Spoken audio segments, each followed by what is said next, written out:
Buena gente, ¿cómo están? Bienvenidos al segundo episodio de este consultorio con Bel. Este episodio es un poco diferente al anterior, porque en este voy a estar respondiendo a situaciones y preguntas que ustedes me dejaron en mis otras redes. Y si no viste el episodio anterior, te recomiendo que vayas a verlo. Cabe aclarar que estos son consejos de amiga, no lo tomen como un consejo profesional, tómenlo o déjenlo. Pero en fin, agarren su café, mate o té.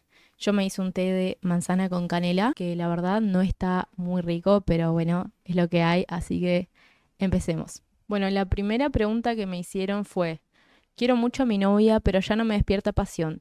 Temo que esta relación pueda acabar. Bueno, creo que esto es algo bastante común y yo creo que debe ser una de las principales razones por las cuales las parejas terminan su relación. Es totalmente normal que esa como pasión que existía al principio, los primeros meses o primeras semanas de tu relación, te vaya como afectando o disminuyendo un poco, porque al principio, cuando empezás a conocer a alguien, todo es como muy nuevo, estás conociendo a esa persona y descubriendo qué te gusta de ella y obviamente nosotros siempre mostramos nuestra mejor versión cuando nos está conociendo a alguien o cuando estamos conociendo a alguien. Y nuestro cerebro está como recibiendo recompensas todo el tiempo, porque todo el tiempo estás descubriendo lo que le gusta a la persona, descubriendo que le gusta tal película, descubriendo que tiene tal hobby. Entonces es como una recompensa constante. Y luego cuando ya la conoces y esa novedad ya no es algo tan novedoso, sentís que se apagó esa pasión. Pero lo que muchas veces no entendemos es que se apague, entre comillas, esa pasión no significa para nada que esa relación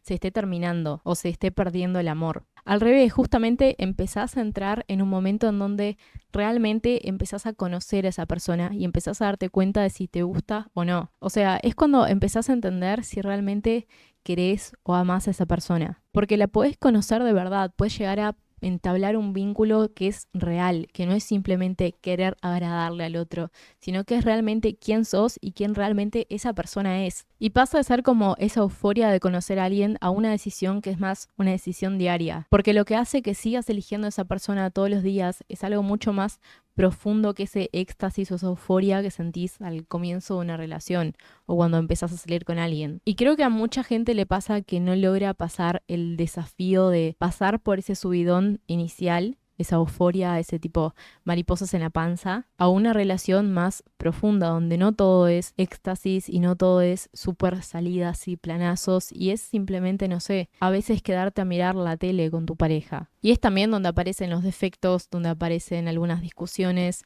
donde aparecen cosas que ya no te gustan tanto de esa persona, o ves que no es tan perfecta, entre comillas, como te imaginabas al principio, porque al principio siempre solemos idealizar a las personas, pero también, y creo que esta es la parte que la mayoría de las personas ignora, y es que surge la oportunidad de construir algo que es genuino, que es verdadero, que no está solo sostenido por esa sensación efímera, esa dopamina constante, sino por esa conciencia y esa seguridad de te elijo con tus defectos, con tus cosas malas, pero también con todo lo bueno que tenés y con todo lo que puedo llegar a conocerte más de lo que te conozco ahora. Y es donde realmente puedes mostrarte como sos y creo que es como un cliché decirlo, pero no es tan simple y creo que a la mayoría de las personas, creo que a todos nosotros, nos cuesta mucho poder mostrarnos como realmente somos y sentir que, aunque seamos así, la persona que tenemos al lado no nos va a abandonar, digamos, no nos va a rechazar. Y creo que al principio solemos pensar que cuando esa pasión se va es porque la relación se terminó, porque el amor se terminó. Y obvio que es mucho más fácil terminar esa relación y pasar a otra relación donde vas a volver a experimentar toda esa cantidad de dopamina, toda esa novedad, todo eso que están mariposas en el estómago de vuelta y vas a decir, bueno, era la persona y ahora estoy con alguien que sí quiero. Pero te va a pasar exactamente lo mismo. Luego de un tiempo que empezás a conocer a esa persona, todo eso se vuelve mucho más estable y el ciclo se vuelve a repetir. Y eso solo causa que estés pasando una relación en relación sin poder ser vos mismo y sin realmente conocer a nadie. Porque puedes estar con un montón de personas por poco tiempo y realmente no vas a haber conocido a nadie. Vas a ver simplemente el 1% de esa persona y vas a haber mostrado el 1% de quién vos sos. Porque hay partes de nosotros que nunca terminamos de mostrar porque nos da vergüenza, porque pensamos que nos van a rechazar. Y entonces creo que se lleva toda una vida a conocer a alguien y a veces hasta no lo conoces del todo. Y creo que es bastante triste nunca poder llegar a ese estado, digamos, con tu pareja en el que sabes que aunque estás recontra enojado, que pasaron discutiendo todo el día, si a esa persona le pasa algo o te necesita, vas a dejar todo para estar con ella, para ayudarla, porque lo que sentís por esa persona es mucho mayor que las emociones superfluas, digamos, que las emociones que llegamos a tener no por cualquier persona, pero sí por, no sé, alguien que estamos empezando a conocer. Porque detrás de todo eso hay un amor genuino, hay una cosa que es mucho más profunda. Y creo que para eso es súper necesario entender que el amor, digamos, el amor de verdad, no es sentir mariposas 24/7, no es escribirle cartas todos los días y todos los días llegar con flores y bombones. A ver, son gestos hermosos y no se deben perder nunca, pero no son cosas que pasan absolutamente todos los días, como quizás sí pasa cuando estás empezando una relación o estás intentando, digamos, conquistar, entre comillas, a alguien. Realmente querer a alguien es como una convivencia de emociones que a veces son intensas y que otras son mucho más calmas. A veces es aquella euforia de ir por primera vez a ver a alguien que sentís que casi vas a vomitar de los nervios, y otras veces es estar comiendo una pizza con tu pareja y mirando una película y en ese momento darte cuenta que lo tenés todo. Y ojo, esto no significa que se tenga que apagar la pasión o apagar el amor o no quieras hacer cosas lindas con tu pareja o llevarle flores y bombones. Para nada, o sea, las relaciones no tienen por qué ser sosas y aburridas y mantenerse juntos solo porque sabes que tenés a alguien que te acepte y que te quiere. Al revés, o sea, eso es tristísimo y muchas veces lleva a divorcios o que las personas se dejen o vivan una vida infeliz, digamos. Y entra ese compromiso de justamente no dejar que esa relación se muera o se vuelva totalmente rutinaria, sino de siempre hacerle saber a esa persona que la querés, que la amás y que es importante. Pero obvio, para todo esto es increíblemente necesaria tener una conversación con esa persona, con tu pareja. Poder recordar todo lo que te gusta de ella o lo que a ella le gusta de vos, todo lo que los hizo estar en esa relación en un primer momento, porque esas cosas creo que se olvidan muy fáciles cuando ya estás con alguien por bastante tiempo, digamos. Hablar de lo que le gusta a cada persona, porque también principalmente cuando convivís con alguien, como que las personalidades empiezan a fusionar, digamos, y mucha gente siente que perdió un poco de su propia esencia o su propia personalidad. Y entonces se culpa a esa relación y terminan por dejar la relación para volver a ser ellos mismos, digamos. Pero eso todo es cuestión de hablarlo, o sea, creo que también hay mucho tabú alrededor de decirle a tu pareja que no te gusta algo de ella, cuando eso justamente es lo que hace que las parejas terminen, porque sos incapaz de decirle a la persona, che, no me gusta esto de vos, o no me gusta cómo te estás, no sé, vistiendo, o no me gusta cómo te ves, o no me gusta esto que haces, o no sé, siento que antes eras más, no sé, creativa o lo que sea, y ahora como que lo perdiste un poco y eso fue algo que me hizo enamorarme de vos. Y eso no está mal decirlo, porque justamente es lo que hace que una relación pueda durar mucho más tiempo. Pero en fin, creo que también es importante madurar y poder darse cuenta de que no porque se terminó como que esa euforia del principio significa que esa persona ya no te gusta, y entender que la solución no está en terminar enseguida esa relación y pasar a otra para volver a tener toda esa descarga de dopamina, porque al final nunca vas a conocer a nadie y nunca vas a poder ser vos mismo con alguien. Y creo que eso es mucho más valioso que estar experimentando todo el tiempo esa descarga de dopamina, porque en algún momento se termina y quizás te vas a dar cuenta que era mejor haberle dedicado esfuerzo y compromiso a una persona que querías. Bueno, la siguiente pregunta es, no logro ponerme a estudiar para los finales. No sé si es procrastinación o falta de motivación. Bueno, o sea, no son preguntas, pero ustedes me entienden. Bueno, sin más contexto, es un poco como difícil descubrir si es procrastinación o falta de motivación, pero en todo caso entendámoslo como ese bloqueo que te impide empezar o ser constante con tu estudio. A mí me re suele pasar que me cuelgo mucho con empezar a estudiar. Tipo, siempre lo dejo para último momento. Y es porque en mi mente es como, bueno, todavía hay tiempo, todavía queda 2 semanas, todavía quedan varios días. Y por alguna razón siempre termino trabajando mejor bajo presión. Entonces es como algo que, si bien no es lo ideal, siempre me termina como que funcionando. Pero en fin, siguiendo la situación, creo que cuando estudias sin como un rumbo fijo es mucho más fácil perder el foco o dejar de ser constante con ese estudio. ¿Y a qué me refiero con sin un rumbo fijo? Y es como preguntarte, ¿para qué estoy estudiando esto? ¿para qué quiero aprender esto? ¿Es simplemente para aprobar la materia, aprobar el examen o es porque realmente quiero entender, quiero aprender este tema? Porque hay como mucha diferencia en entender que estás estudiando porque, bueno, es tu obligación y tenés que pasar una materia, pasar un examen, o estudiar porque realmente querés saber ese tema, porque realmente te interesa. Y es que es imposible motivarte a hacer algo si no hay un motivo claro para esa acción. O sea, el nombre ya lo dice, la motivación es el motivo para la acción. Entonces, si no tenés una motivación de, bueno, quiero estudiar para aprender o para aprobar esta materia, porque necesito aprobarla, no hay motivación, o sea, no hay ganas de hacerlo porque ¿para qué lo estás haciendo? Pero pasando a consejos prácticos, lo que más me sirve a mí es como agarrar todo lo que tengo que estudiar, por ejemplo, agarrar todos los temas de una materia e ir dividiéndolos por partes. Algo tipo, hoy veo el módulo 1 y mañana paso al módulo 2, si es que entendí el módulo anterior. Porque si planificás estudiar, no sé, 10 módulos enteros, es obvio que te vas a saturar y no vas a aguantar. Pero si lo vas dividiendo por partes es mucho más fácil, porque o sea, un día estudias un módulo o 2 días estudias un módulo y luego pasas al siguiente y empezás a ver que es como más llevadero, que es mucho más accesible que sentarte y estudiar 10 módulos de una. Obvio que si tenés 2 días para estudiar 10 módulos, bueno, vas a tener que hacerlo, dividirlo a la mitad, o sea, estudias 5 módulos en un día y 5 en el otro. Es un poco heavy, pero si lo dividís en partes, siempre es mejor que sentarte y darte de frente con todo lo que tenés atrasado. Y algo que también sirve mucho, que yo no lo uso siempre, pero cuando lo uso es muy bueno, que es la técnica del pomodoro.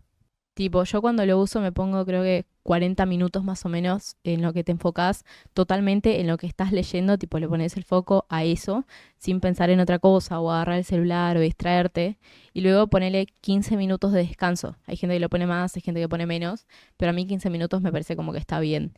Hay gente también que hace como intervalos más cortos, yo qué sé, 20 minutos de full enfoque en lo que está estudiando y 5 de descanso, pero yo prefiero como que hacer un periodo más largo, pero tener un poco más de descanso.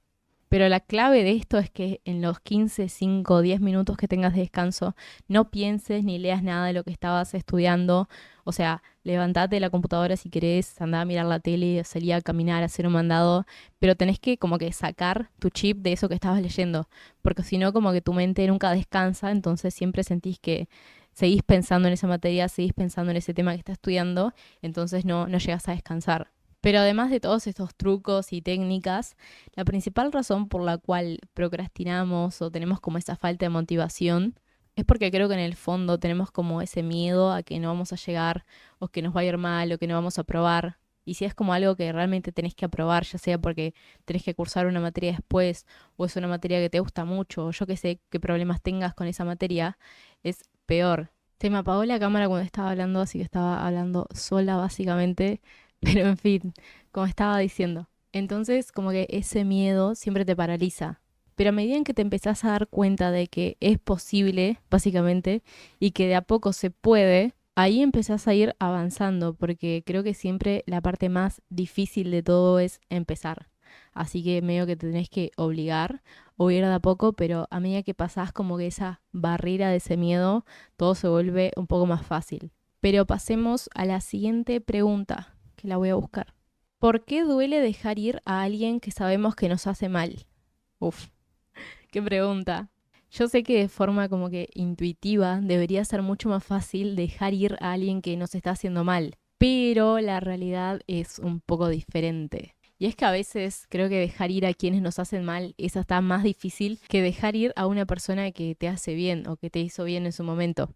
Y es que obviamente siempre se genera ese apego emocional cuando estás con alguien. Por más que esa relación sea súper tóxica o haya tenido un montón de problemas en el medio, existen los recuerdos, la costumbre de estar con esa persona, las experiencias que vivieron juntos, las expectativas, las cosas que querían hacer, todo eso.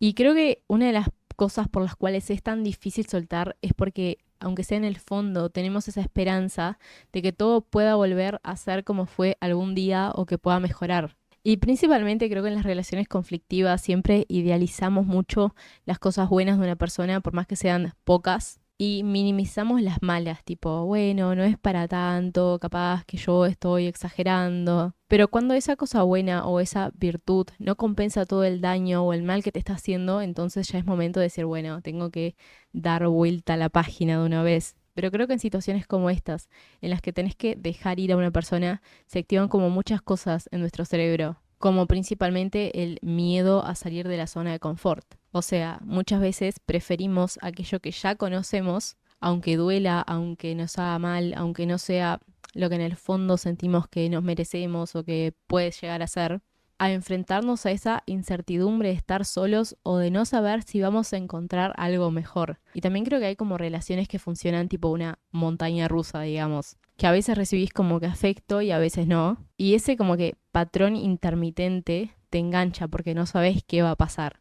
Y siempre vas a querer como que volver a recibir ese afecto o esa como recompensa. Y ese refuerzo positivo, o sea, el afecto, nos afecta mucho y termina como que dificultando cerrar ese vínculo.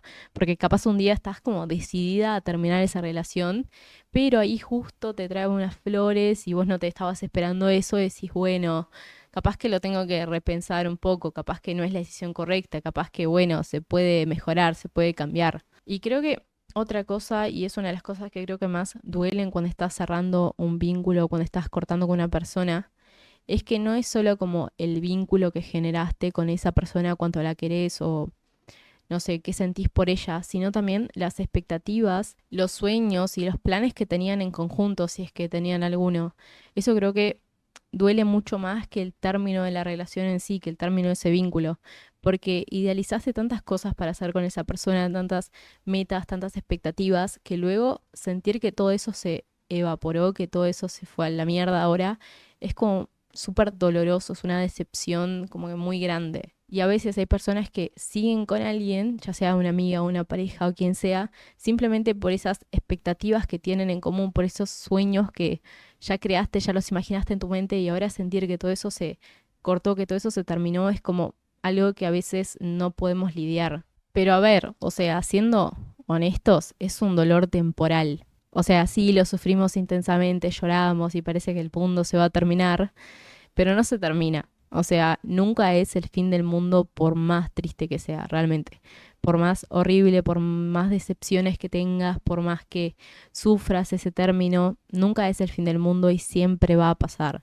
Y principalmente si esa persona o si esa relación te hacía mal de verdad, luego de que pase como que este tiempo en el que sufrís mucho y que todavía estás como que transitando este proceso mental de entender que tenías una relación con una persona con la cual compartías todo, compartías, no sé, tus días, tu vida o tus expectativas a futuro ya no existe más, que es algo que al cerebro le cuesta como mucho entender, que la persona sigue ahí, capaz que sigue, no sé, a 5 minutos de tu casa, pero ahora ya no tenés ningún vínculo con ella. Luego de que pasa como este proceso y sufrís todo lo que tenías que sufrir y llorás todo lo que tenías que llorar, te vas a dar cuenta de que fue la decisión correcta. Bueno, tengo que entender que voy a sufrir, que voy a sentirme mal, que voy a llorar, que voy a enojarme, que voy a sentir todo eso, pero luego de un tiempo eso va a pasar. Dicho eso, pasemos a la siguiente pregunta que me pareció re interesante y es, me cuesta mucho tolerar a los más progres de mi país y cada vez me canso más. ¿Cómo puedo ser más tolerante con las personas que piensan políticamente distinto? Que nos cueste ser tolerantes es bastante común y creo que de alguna forma está instintivo de nosotros, porque todos tenemos como esa percepción de nosotros y ellos, como un mi tribu y tu tribu. Y lo podemos ver creo que en casi todo. Por ejemplo, yo soy de este cuadro de fútbol y vos sos del otro y estamos uno contra el otro, digamos, mi cuadro y tu cuadro. O así en lo que sea, siempre como que generamos un sentido de pertenencia con algún grupo y tenemos como un sentido de el enemigo con otro. Y creo que cuando nos topamos con la tribu contraria, digamos, entre comillas, se activan como esas respuestas emocionales. Porque de cierta forma entendemos como esa diferencia de opinión o de ideales como una amenaza para nuestro grupo. Digamos que nuestros cerebros están como programados para proteger o defender aquello que consideramos correcto, tipo, sea lo que sea. Hasta una cosa así totalmente superflua a algo mucho más importante como son tus valores o tus creencias. Por eso creo que es tan difícil ser tolerante a veces, principalmente si estás muy metido en un tema, tipo si ese tema ya es parte personal de vos, tipo es un tema personal para vos, sea política o religión o algo que te implique mucho. Pero hay una frase de Jordan Peterson que dice que el otro siempre tiene algo para enseñarte. Entonces creo que por más que a veces cueste, eso siempre está bueno aplicarlo. Y no digo que tengas que darle la razón a la otra persona en el tema que sea, ya sea en política o en cualquier otro tema, que tengas que estar de acuerdo con lo que esa persona te está diciendo, quizás no, pero sí escuchar con un poco de atención lo que esa persona está diciendo porque quizá hay algo que puedas aprender o sacar de eso. Pero creo que también esta pregunta es muy personal, porque si hay algo que te está causando como mucho estrés o ansiedad, o que te está tipo haciendo mal, ahí tenés que evaluar si vale un poco la pena o no. Capaz lo mejor en esa situación es simplemente, ¿sabes qué? Genial, tenés la razón y listo, tipo quedarte en la tuya. Pero en fin, creo que algo que sería útil también sería como definir barreras o umbrales. Tipo, ciertos puntos son mi límite, son cosas innegociables para mí y no puedo llevarme bien contigo o tener una convivencia o vínculo contigo si vos estás de acuerdo con esto porque es muy personal para mí, es parte de mis valores y es algo que no negocio. Pero el resto de los puntos de vista quizás los puedes dejar pasar o simplemente tener como un debate abierto y entender también que probablemente esa no sea la entera personalidad de la persona y que podés convivir con otras personas que tengan ideas o perspectivas diferentes a las tuyas. Obviamente, si tenés cosas que son innegociables para vos, bueno, estarán vos, pero no tenemos por qué también simplemente rodearnos de personas que piensen exactamente igual a nosotros, porque te estás como llenando de sesgo de confirmación. Y pasemos a la última pregunta de este video, que dice lo siguiente. Hola Belén, una vez que termine el liceo voy a estudiar psicología. ¿Qué consejo me darías? Bueno, creo que esto es algo que ya me lo han preguntado varias veces. Para los que no sepan, yo estudio psicología. Y creo que lo principal y lo que siempre digo es que lo que pienses que es psicología probablemente sea incorrecto. Mucha gente entra a psicología pensando que va a tener como técnicas o cosas que pueda aplicarse a sí mismo, digamos, que pueda ayudarlos a autoanalizarse. Y a ver, estudiar psicología, al menos en mi país, no tiene nada que ver con lo que vemos en películas o con lo que es tipo el imaginario común de lo que es estudiar psicología. Es muy probable que no agarres ninguna técnica o pique de cómo analizarte a vos. Recién como al final de tu carrera empezás a ver casos clínicos y tampoco es que vas a llegar y van a aparecer un montón de casos o consultas en las que tengas que reanalizar a la persona y es como una película, o sea, no pasa eso, la mayoría de los casos que te dan, que ni siquiera son casos que vos estés ahí, sino que eso ya es más al final de la carrera, sino que los casos que te presentan en parciales o clases son como casos mucho más cotidianos, digamos, no es como una película o lo que te podría llegar a imaginar que es. O sea, sí, probablemente tengas un poco de introspección hacia vos porque eso es parte de la carrera de psicología, justamente que antes de analizar o atender a una persona puedas entender cuáles son tipo tus puntos débiles, digamos, o las cosas que te podrían implicar a vos y no proyectarlas en la otra persona, pero no es que vas a salir totalmente cambiado de la carrera. Probablemente tengas más autoanálisis yendo a terapia que estudiando psicología. Entonces creo que lo más importante es preguntarte por qué querés estudiar psicología. Si es para entenderte a vos mismo, te recomiendo que no lo hagas. Te recomiendo que vayas a terapia y ya está. Que no estudies una carrera de 4 o 5 años simplemente para entenderte a vos porque no necesitas estudiar psicología para eso. También algo que tenés que tener muy en cuenta es la salida laboral y bueno, el sueldo que puedas llegar a ganar, dado que hay muchos psicólogos actualmente, o sea, tenés que tener como algo para diferenciarte de ellos, ya sea un público fijo o ya sea cierta especialización o saber mucho de algún tema o de alguna teoría, porque si no vas a terminar en un mar de lleno de otros psicólogos que son todos muy parecidos unos a otros. Entonces eso también tenés que tenerlo muy en cuenta. O sea, hay muchos psicólogos, si bien también hay bastante demanda, hay muchos y tenés que de alguna forma destacarte de ellos. Pero si es lo que realmente te gusta y estás como dispuesto a esforzarte y a tratar de destacar y bueno, siempre seguir formándote y estudiando, yo te diría que le des para adelante. O sea, cuesta esfuerzo, cuesta un poco más de esfuerzo que otras carreras que quizás tienen como una demanda mucho más alta y hay menos profesionales, Pero, como siempre digo, tipo, si es algo que realmente te gusta y estás dispuesto a esforzarte, bueno, genial. Y hasta acá fue el video de hoy, chicos. Espero que les haya gustado. Si les gusta esta sección del canal, díganme en los comentarios. Y si quieren, pueden seguirme en mis otras redes que están en la descripción de este video. Así no se pierden ningún otro video, no se pierden la cajita de preguntas para el próximo video de esta sección. Y como siempre, nos vemos en un próximo video. ¡Chao!